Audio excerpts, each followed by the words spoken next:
Hello മക്കളെ, എല്ലാവർക്കും ഞങ്ങളുടെ പുതിയൊരു വീഡിയോയിലേക്ക് സ്വാഗതം. ഞാൻ നിങ്ങളുടെ സ്വന്തം മാനോഫ്. മക്കളെ, ഈ ഒരു വീഡിയോയിലൂടെ നമ്മൾ പഠിക്കാൻ പോണത് 9ാം ക്ലാസ് സോഷ്യൽ സയൻസിലെ ഹിസ്റ്ററി പാർട്ടിൽ നിന്ന് നമുക്ക് ക്രിസ്മസ് പരീക്ഷയ്ക്ക് ചോദിക്കാൻ സാധ്യതയുള്ള പ്രധാനപ്പെട്ട ചില ചോദ്യങ്ങളാണ് കേട്ടോ. ജോഗ്രഫിയുടേത് ടൈം ഉണ്ടെങ്കിൽ നമുക്ക് എന്തായാലും ചെയ്യാം. നിങ്ങൾ ഈ വീഡിയോ ഇഷ്ടപ്പെട്ടിട്ടുണ്ടെങ്കിൽ എന്തായാലും എല്ലാവർക്കും ഒന്ന് ഷെയർ ചെയ്ത് കൊടുക്കുക കേട്ടോ.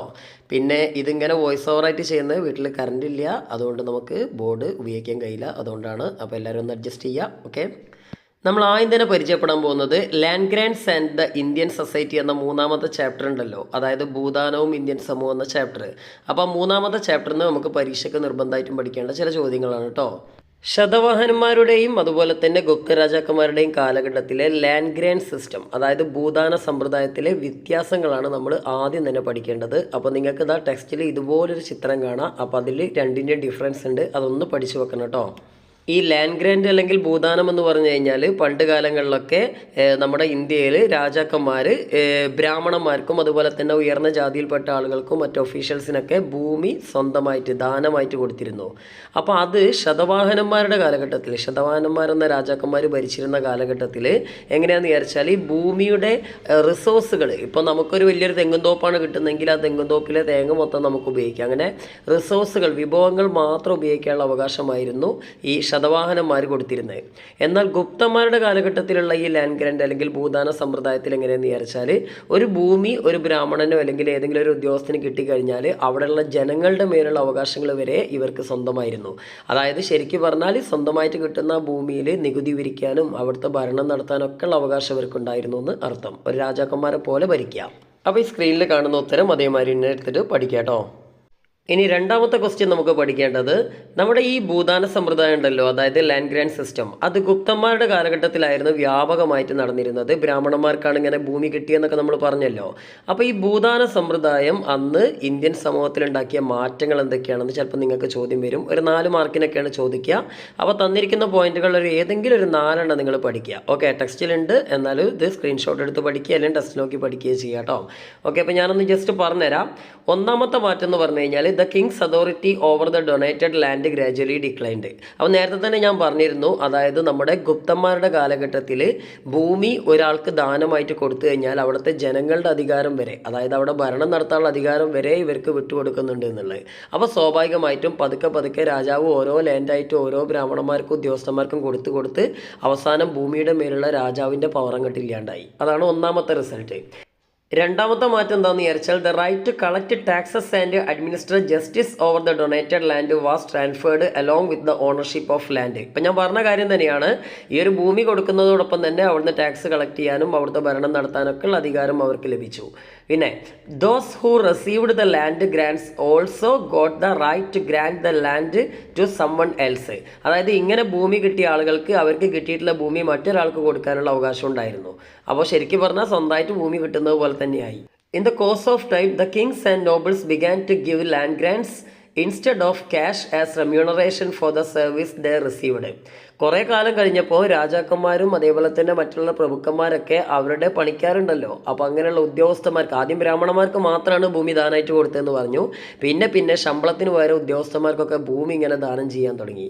അപ്പോൾ ശരിക്കും പറഞ്ഞാൽ ഈ ലാൻഡ് ഗ്രാൻഡിലൂടെ ഒരു വലിയൊരു സാമൂഹിക മാറ്റം തന്നെ അവിടെ നടക്കുന്നു എന്നർത്ഥം.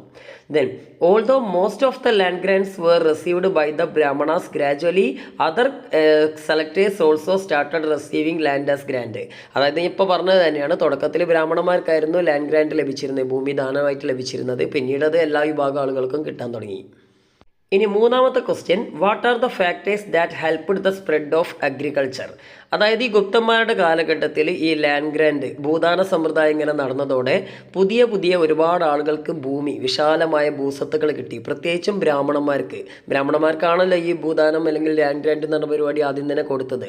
അപ്പോൾ ഈ ബ്രാഹ്മണന്മാർക്ക് കൃഷിയിലൊക്കെ നല്ല അറിവുള്ളത് കൊണ്ട് തന്നെ ഇവന്മാരെന്ത് വിചാരിച്ചാൽ സാധാരണക്കാരായ കർഷകരെ കൊണ്ടും മറ്റ് സാധാരണക്കാരായ ജനങ്ങളെ കൊണ്ടൊക്കെ നിർബന്ധിപ്പിച്ച് ഈ ഭൂമിയിൽ പണിയെടുപ്പിക്കാൻ തുടങ്ങി. നമ്മൾ ജന്മിത്വം എന്നൊക്കെ കേട്ടിട്ടുണ്ടാവും. അപ്പോൾ ഇവന്മാർ വലിയ ലാൻഡ് ലോഡ്സ് അല്ലെങ്കിൽ ജന്മിമാരായിട്ട് മാറി മാറി. എന്നിട്ട് ബാക്കിയുള്ള സാധാരണക്കാരെ കൊണ്ടൊക്കെ ഇവിടെ അടിമപ്പണി എടുപ്പിച്ചു. അപ്പോൾ അതുകൊണ്ടുള്ള റിസൾട്ട് എന്താണെന്ന് വെച്ചാൽ കുറേ സ്ഥലത്ത് കൃഷിഭൂമി വളർന്നു വന്നു, കൃഷി കുറച്ച് ഡെവലപ്പായിട്ട് വരാനൊക്കെ സഹായിച്ചു. ഓക്കെ, അപ്പോൾ എന്തായാലും ഇവിടെ നിങ്ങൾക്ക് ചോദ്യം വന്നത് ഈ ഭൂദാന സമ്പ്രദായം കൃഷിയുടെ വ്യാപനത്തിന് കാരണമായല്ലോ. അപ്പോൾ അതിനെ സഹായിച്ച ഘടകങ്ങൾ എന്തൊക്കെയാണെന്നാണ് ചോദിച്ചത്. അപ്പോൾ അതിന് ഉത്തരം എത്രയേ ഉള്ളൂ. ഒന്നാമത്തത്, even the uncultivated areas were made suitable for agriculture.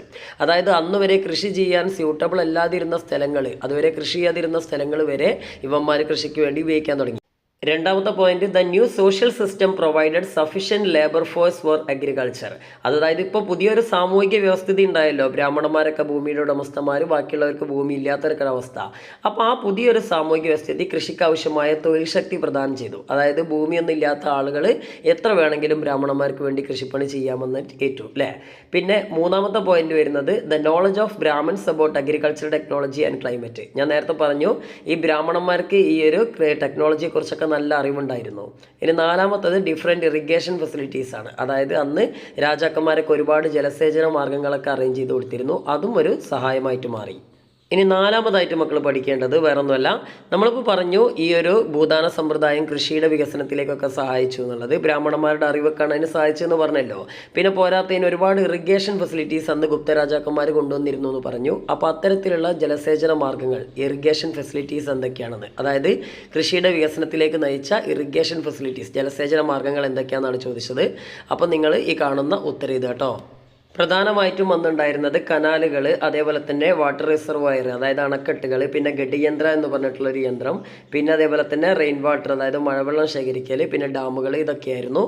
അപ്പോൾ ഇതിനൊക്കെ ഡീറ്റെയിൽഡ് ആയിട്ടുള്ള സാധനങ്ങൾ താഴെ കൊടുത്തിട്ടുണ്ട്, അതുകൂടി ഒന്ന് പഠിച്ചു വെക്കുക. ഏതെങ്കിലും ഒരു 4 എണ്ണം പഠിച്ചാൽ മതി കേട്ടോ. ഇനി അടുത്തൊരു ചോദ്യം ഈ ചാപ്റ്ററിൽ നിന്ന് വരാൻ സാധ്യതയുള്ളത്, ഗുപ്ത കാലഘട്ടത്തിൽ കച്ചവടവും അതുപോലെ തന്നെ നഗരങ്ങൾ, കച്ചവടത്തിലൂടെ വളർന്നു വന്ന വാണിജ്യ നഗരങ്ങളും തകരുന്നതിന് കാരണമായ ഘടകങ്ങൾ എന്തൊക്കെയാണെന്നാണ്. നമുക്കറിയാം ഗുപ്ത കാലഘട്ടത്തിൽ കച്ചവടമൊക്കെ വളരെ ഡെവലപ്പ് ചെയ്ത് വന്നിരുന്നു. റോമാ സാമ്രാജ്യമായിട്ട് വരെ അവർക്ക് നല്ല കച്ചവട ബന്ധമൊക്കെ ഉണ്ടായിരുന്നു. അപ്പോൾ വിദേശത്തും സ്വദേശത്തൊക്കെ ഒരുപാട് സാധനങ്ങൾ അവർ കയറ്റുമതി ചെയ്യുകയും ഇറക്കുമതി ചെയ്യുകയൊക്കെ ചെയ്തതാണ്. പക്ഷേ പിന്നീട് അവിടുത്തെ അന്നത്തെ പ്രധാനപ്പെട്ട നഗരങ്ങളൊക്കെ തകർന്നു, കച്ചവടം തകർന്നു, ആളുകളൊക്കെ വീണ്ടും കൃഷിയിലേക്കൊക്കെ പോകുന്നൊരു സിറ്റുവേഷനൊക്കെ ഉണ്ടായി. അപ്പോൾ അതിൻ്റെ സാഹചര്യം, കാരണങ്ങൾ എന്തൊക്കെയാണെന്ന് ചോദിക്കുമ്പോൾ ഒരു 4 പോയിന്റെങ്കിലും പഠിച്ചു വെക്കണം. അപ്പോൾ ടെസ്റ്റിൽ ഇപ്പോൾ നിങ്ങൾ സ്ക്രീനിൽ കാണുന്ന ആ ഒരു ഉത്തരം കാണാം, അത് അതേമാതിരി പഠിച്ചാൽ മതി. ജസ്റ്റ് ഒന്ന് പറഞ്ഞുതരാം.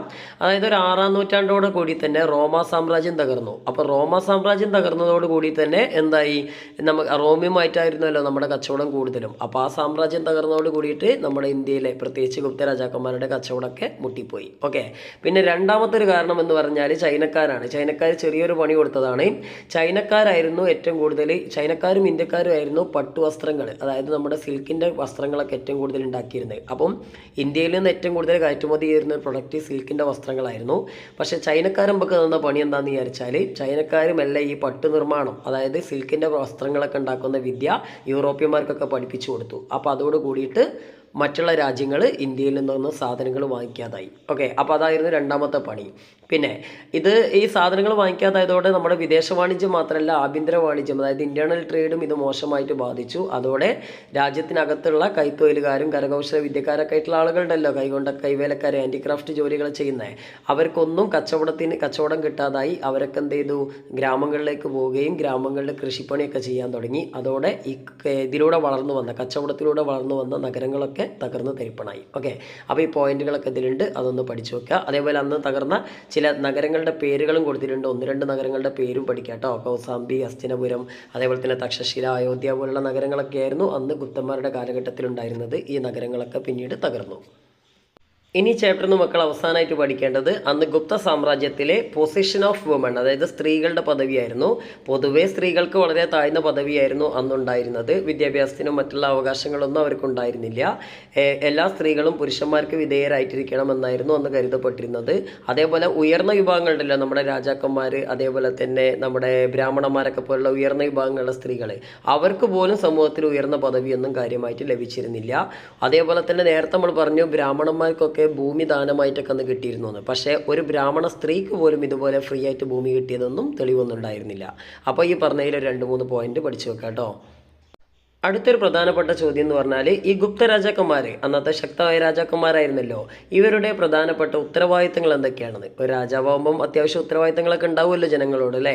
അപ്പോൾ പ്രധാനമായിട്ടും 3 ഉത്തരവാദിത്തങ്ങളുള്ളത് ഈ സ്ക്രീനിൽ കാണുന്ന ഉത്തരം പഠിച്ചാൽ മതി. ഒന്നാമത്തത് protect the people from aggression, അതായത് വിദേശ രാജ്യങ്ങളുടെ രാജാക്കന്മാരൊക്കെ ആക്രമിക്കാൻ വരുമ്പോൾ അതിൽ നിന്ന് ജനങ്ങളെ സംരക്ഷിക്കുക.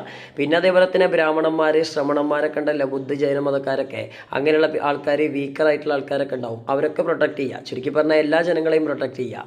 പിന്നെ അടുത്ത അഡ്മിനിസ്ട്രേഷൻ ഓഫ് ജസ്റ്റിസ്, നീതിന്യായ നിർവഹണമൊക്കെ നടത്തുക. ഓക്കെ, ഈ 3 പ്രധാനമായിട്ടും രാജാവിൻ്റെ ഉത്തരവാദിത്തം ഉണ്ടായിരുന്നത്.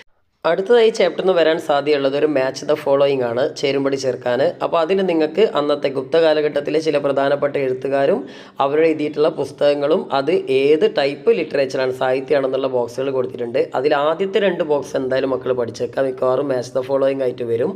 അപ്പോൾ അതിൽ ഒന്നാമത്തെ കാളിദാസൻ്റെ അഭിജ്ഞാന ശാകുന്തളമാണ്, രണ്ടാമത്തെ കാളിദാസൻ തന്നെ കുമാര സംഭവം. അപ്പോൾ രണ്ടും കാളിദാസനാണ്, ഓർത്ത് വെക്കുക. ഏതെങ്കിലും ഒന്നെങ്കിലും നിങ്ങൾക്ക് പരീക്ഷയ്ക്ക് മാച്ച് ദ ഫോളോയിങ്ങിൽ വരും. ഓക്കെ, പിന്നെ മൃച്ഛഘടിക എന്ന് പറഞ്ഞിട്ടുള്ള പുസ്തകം എഴുതിയിട്ടുള്ളത് ശുദ്രകനാണ്. അതേപോലെ തന്നെ നമ്മുടെ സ്വപ്ന വാസവദത്ത എന്ന് പറഞ്ഞിട്ടുള്ള പുസ്തകം എഴുതിയിട്ടുള്ളത് ഭാസയാണ്. അതാ വാസവദത്ത എന്നുള്ള ഓർത്ത് വെച്ചാൽ തന്നെ ഭാസ പെട്ടെന്ന് പഠിക്കാൻ കഴിയും. പിന്നെ ത്രിക്കണ്ടി എന്ന് പറഞ്ഞ പുസ്തകം എഴുതിയിരിക്കുന്നത് ഭർത്രേരിയാണ്. അതേപോലെ തന്നെ അമരകോശം എന്ന് പറഞ്ഞ പുസ്തകം എഴുതിയിരിക്കുന്നത് അമരസിംഹ. അതൊക്കെ പഠിക്കാൻ പിന്നെയും എളുപ്പമാണ്. ഓക്കെ, അപ്പോൾ മക്കളെ ഇത്രയും ചോദ്യങ്ങൾ പഠിച്ചു കഴിഞ്ഞാൽ മക്കൾക്ക് 3ാമത്തെ ചാപ്റ്ററിന് വരാൻ സാധ്യതയുള്ള ചോദ്യങ്ങളൊക്കെ ഏതാണ്ട് ഉത്തരങ്ങൾ എഴുതാൻ പറ്റും. മാക്സിമം ഞാനിത് കംപ്ലീറ്റ് ഇത് മാത്രമേ വരുള്ളൂ എന്ന് പറയുന്നില്ല, എന്നാലും ഇതിൽ നിന്നും അത്യാവശ്യം ചോദ്യങ്ങൾ നാളത്തെ പരീക്ഷയ്ക്ക് ഉറപ്പായിട്ടും വരും. അപ്പോൾ എല്ലാവരും നേരത്തെ പറഞ്ഞ പോലെ തന്നെ വീഡിയോ ലൈക്ക് ചെയ്യുക, അതുപോലെ തന്നെ ഷെയർ ചെയ്യാനും മറക്കരുത്. എല്ലാവർക്കും ഓൾ ദി ബെസ്റ്റ്. അടുത്ത വീഡിയോ ആയിട്ട് നമുക്ക് ഉടൻ തന്നെ കാണാം കേട്ടോ.